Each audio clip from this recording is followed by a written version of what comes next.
What's up, guys? Welcome to June 16th as we dive into 2 Kings chapter 5, the healing of Naaman. The king of Aram had great admiration for Naaman, the commander of his army, because through him the Lord had given Aram great victories. But though Naaman was a mighty warrior, he suffered from leprosy. At this time, Aramean raiders had invaded the land of Israel, and among their captives was a young girl who had been given to Naaman's wife as a maid. One day, the girl said to her mistress, "I wish my master would go to see the prophet in Samaria. He would heal him of his leprosy." So Naaman told the king what the young girl from Israel had said. "Go and visit the prophet," the king of Aram told him. "I will send a letter of introduction for you to take to the king of Israel." So Naaman cried out and started out carrying as gifts 750 pounds of silver, 150 pounds of gold, and 10 sets of clothing. The letter to the king of Israel said, "With this letter I present my servant Naaman. I want you to heal him of his leprosy." When the king of Israel read the letter, he tore his clothes in dismay and said, "Am I God that I can give life and take it away? Why is this man asking me to heal someone with leprosy? I can see that he's just trying to pick a fight with me." But when Elisha, the man of God, heard that the king of Israel had torn his clothes in dismay, he sent this message to him: "Why are you so upset? Send Naaman to me, and he will learn that there is a true prophet here in Israel." So Naaman went with his horses and chariots and waited at the door of Elisha's house. But Elisha sent a messenger out to him with this message: "Go and wash yourself 7 times in the Jordan River then your skin will be restored and you will be healed of your leprosy." But Naaman became angry and stalked away. "I thought he would certainly come out to meet me," he said. "I expect him to wave his hand over the leprosy and call on the name of the Lord his God and heal me." On the rivers of Damascus, the Abana and the Pharpar, better than any of the rivers of Israel. Why shouldn't I wash in them and be healed?" So Naaman turned and went away in a rage.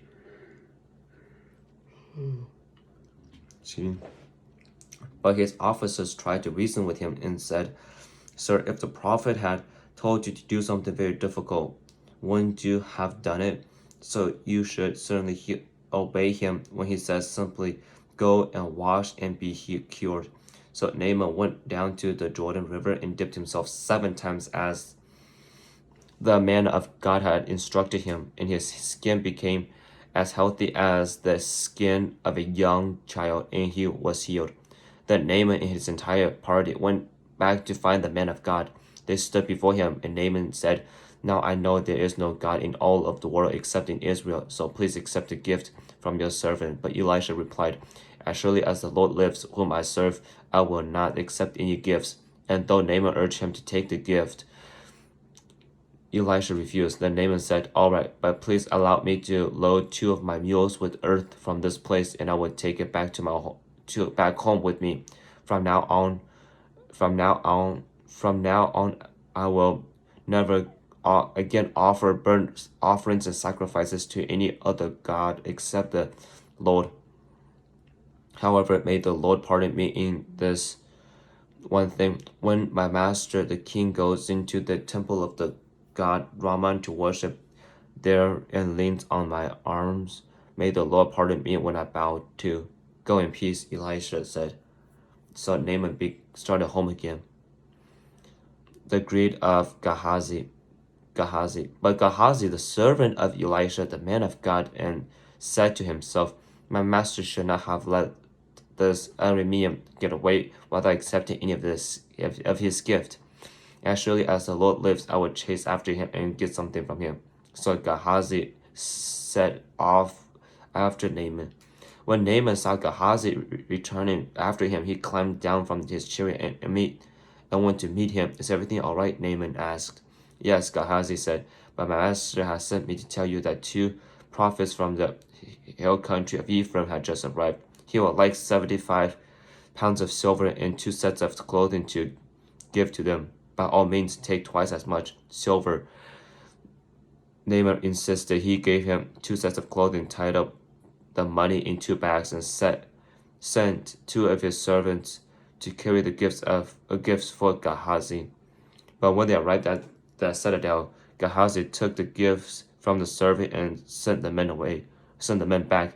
Then he went and hid the gifts inside the house.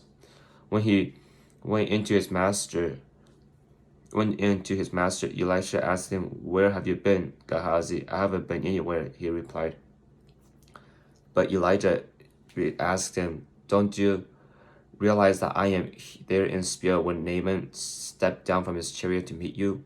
Is this the time to receive money and clothing, olive groves and vineyards, sheep and cattle and male and female servants? Because you have done this, you and your descendants will suffer from Naaman's leprosy forever." When Gehazi left the room, he was covered with leprosy. His skin was white as snow. Chapter 6. The floating axe head. One day, the group of prophets came to Elisha and told him, "As you can see, this place where we meet with you is too small. Let's go down to the Jordan River where there are plenty of logs. Then we can build a new place for ourselves to meet." "All right," he told them. "Go ahead. Please come with us," someone suggested.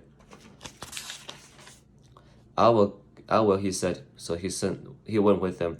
When they arrived at the Jordan River, they began cutting down trees. But as one of them was cutting a tree, his axe head fell into the river. "Oh, sir," he cried.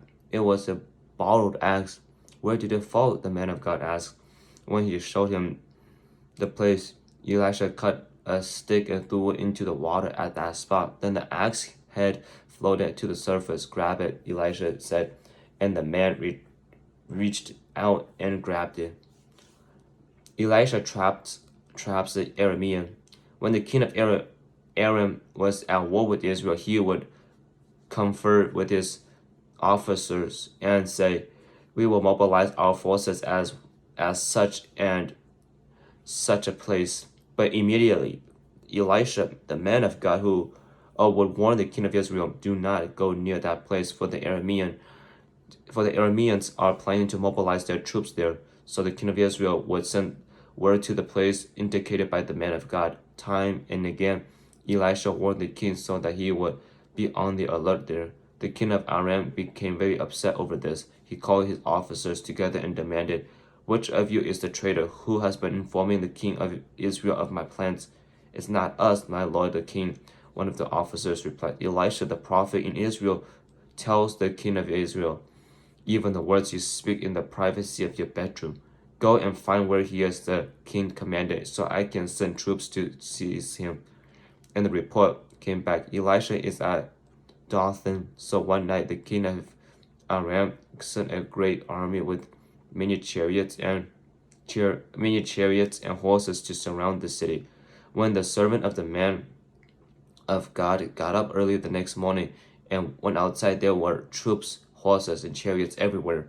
"Oh, sir, what will we do now?" the young man asked, or cried to Elisha. "Don't be afraid," Elisha told him, for there are more on our side than theirs." Then Elisha prayed, "Oh Lord, open his eyes and let him see." The Lord opened the young man's eyes, and when he looked up, he saw the hillside around Elisha was filled with horses and chariots of fire.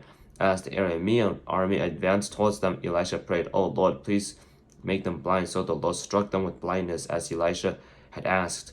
Then Elisha went out and told them, "You have come to the wrong way. This isn't the right city. Follow me, and I will take you to the man you are looking for." And he led them to the city of Samaria. As soon as they had entered Samaria, Elisha prayed, "Lord, open their eyes and let them see." So the Lord opened their eyes, and they discovered that they are in the middle of Samaria. Then the king of Israel saw them. He shouted to Elisha, "My father, should I kill them? Should I kill them?" "Of course not," Elisha replied. "Do not. Do we kill prisoners of war? Give them food and drink and send them home again to their masters." So the king made a great feast for them and then sent them home to their master. After that, the Aramean raiders stayed away from the land of Israel. Ben-Hadad besieges Samaria. Sometime later, however, King Ben-Hadad of Aram mustered his entire army and besieged Samaria. As a result, there was a great famine in the city. The siege lasted so long that a donkey's head sold for 80 pieces of silver, and a cup of dove's dung sold for 5 pieces of silver. One day, as the king of Israel was walking along the city of the wall of a city, a woman called to him, "Please help me, Lord, my lord the king." He answered, "If the Lord doesn't help you, what can I do? I have neither food from the threshing floor nor wine from the press to give you." But then the king asked, "What is the matter?" She replied, "The woman said to me, 'Come on, let's eat your son today, then we will eat my son tomorrow.' So we cooked my son and ate him. Then the next day I said to him, 'Kill your son so we can eat him,' but she has hidden her son." When the king heard this, he tore his clothes in despair, and as the king walked along the wall, all the people could see that he was wearing burlap under his robe next to his skin. "May God strike me and even kill me if I don't separate Elisha's head from his shoulders this very day," the king vowed. Elisha was sitting in his house with the elders of Israel when the king sent a messenger to summon him. But before the messenger arrived, Elisha said to the elders, A murderer has sent a man to cut off my head. When he arrives, shut the door and keep him out. We will soon hear his master's steps following him." While Elisha was still saying this, the messenger arrived, and the king said, "All this misery is from the Lord. Why should I wait for the Lord any longer?" Elisha replied, "Listen to this message from the Lord. This is what the Lord says. By this time tomorrow in the market of Samaria, 6 clods of choice flour will cost only one piece of silver, and 12 quarts of barley grain will cost only 1 piece of silver." The officer assisting the king said to the man of God, "That won't happen. That couldn't happen even if the Lord opened the windows of heaven." But Elisha replied, "You will see it happen with your own eyes, but you won't be able to eat any of it." Outcasts visit the enemy camp. Now there were 4 men with leprosy sitting at the entrance of the city gates. "Why should we sit here waiting to die?" they asked each other. "We will starve if we stay here, but with the famine in the city, we will starve if we go back. So we might as well go out and surrender to the Aramean army. If they let us live, so much the better. But if they kill us, we would have died anyways." So at twilight they set out for the camp of the Aramean. But when they came to the edge of the camp, no one was there, for the Lord had caused Aramean army to hear the clatter of spinning chariots and the galloping of horses, and the sound of a great army approaching. The king of Israel has hired the Hittites and Egyptians to attack us, they cried to one another. So they panicked and ran into the night, abandoning their tents, horses, donkeys, and everything else as they fled for their lives.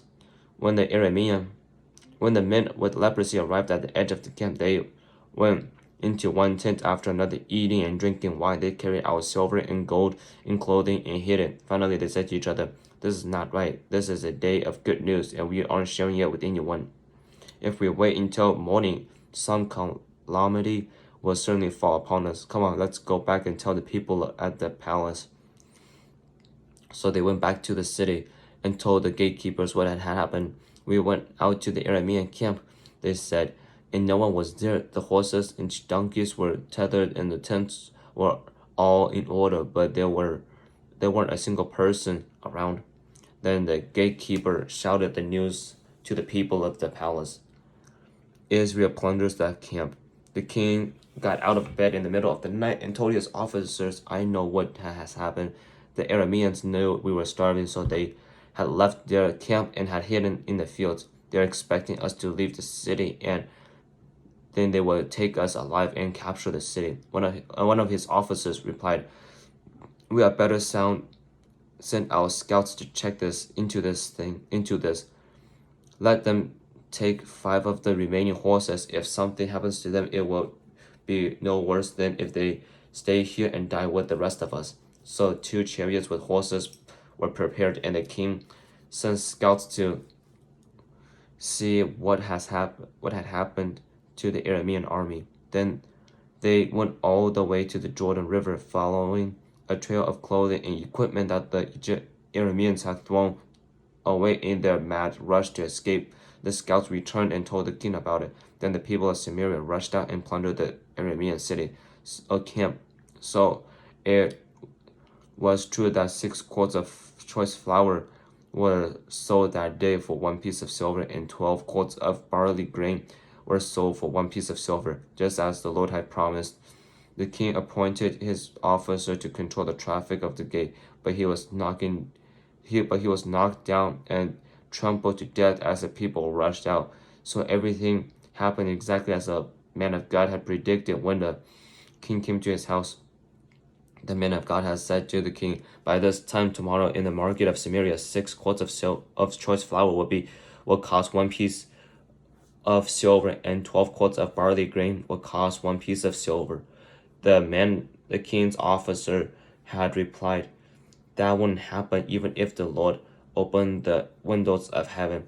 And the man of God had said, you will see it happen with your own eyes, but you won't be able to eat any of it." So it was, for the people trampled him to death at the gates. Chapter 8. The woman from Shunem returns home. Elisha had told the woman whose son he had brought back to life, "Take your family and move to some other place, for the Lord has called for a famine on Israel that will last for 7 years." So the woman did as the man of God instructed.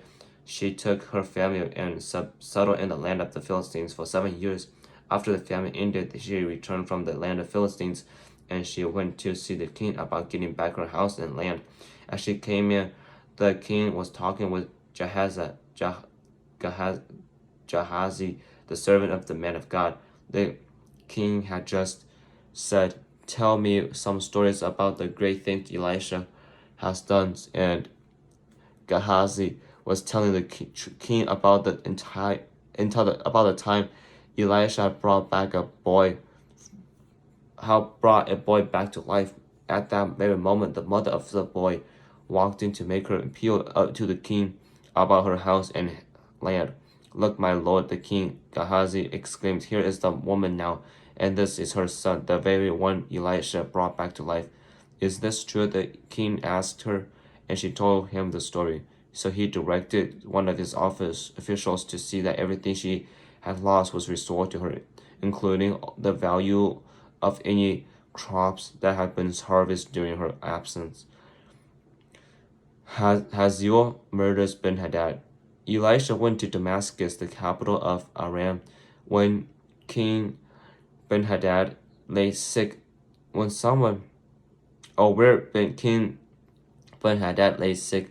When someone told the king that the man of God had come, the king said to Hazael, "Take a gift to the man of God, and then tell him that to ask the Lord, will I recover from this illness?" So Hazael had loaded down 40 camels with the finest products of Damascus as a gift for Elisha.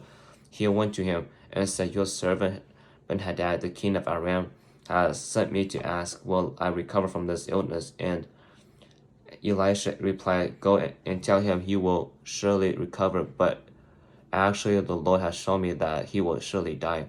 Elisha stared at Hazael with a fixed gaze until Hazael became uneasy. Then the man of God started weeping. "What's the matter, my lord?" Hazael asked him. Elisha replied, "I know the terrible things you will do to the people of Israel. You will burn their fortified cities, kill their young men with the sword, dash their little children to the ground, and rip open their pregnant women." Hazael responded, How could a nobody like me ever accomplish such great things?" Elisha answered, "The Lord has shown me that you're going to be the king of Aram." When Hazael left Elisha and went back, the king asked him, "What did Elisha tell you?"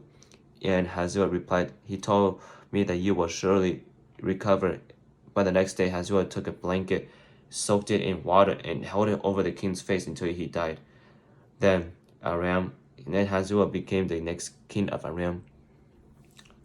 And so that's the end for today.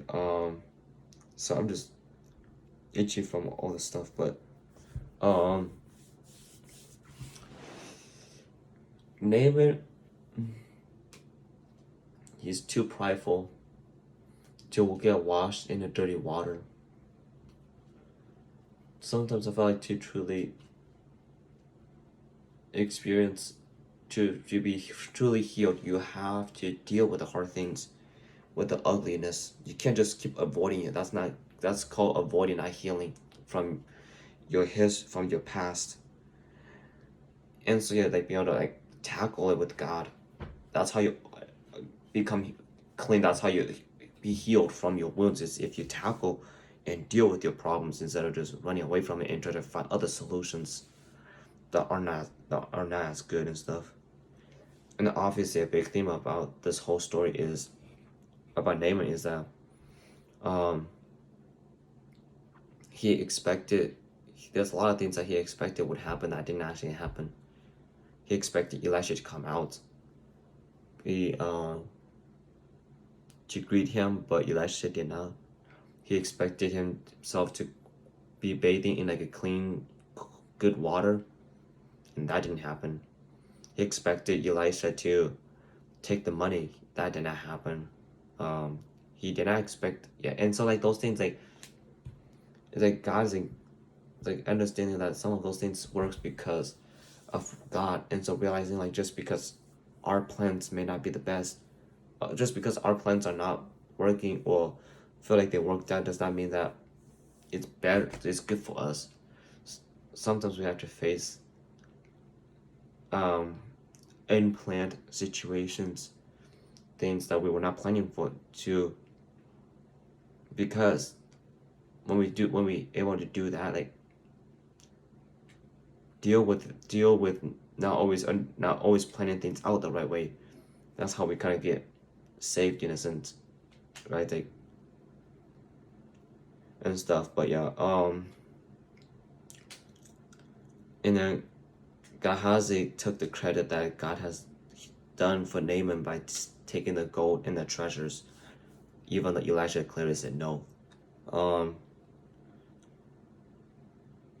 But yeah, and then Elisha's kindness towards the Aramean soldiers, even though he really could have just killed his enemies, but instead he just let them be taken care of by the people around, by the Israelites, and then ask them and then send them back to their own camp.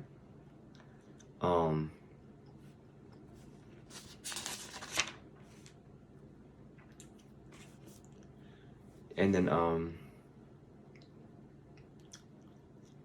then we talked about the outcast who visited the camp. And the thing I really like about them is that once they're satisfied with plundering the camp with whatever they needed, they wanted to go tell other people about it. They wanted to bless other people with the blessing that they found. And so realizing that passing on the blessings that God has blessed you with is really important, because it helps to grow somebody's faith. It helps when it comes to not living a depressed life. Sometimes you have to bless other people with it, with the blessings that God has given you, but yeah. Also, I didn't know that Nahab, no, not Nahab, Naaman converted into believing about God, which is really cool. Sometimes you need the bad things to happen in your life for you to truly start believing in God and things, but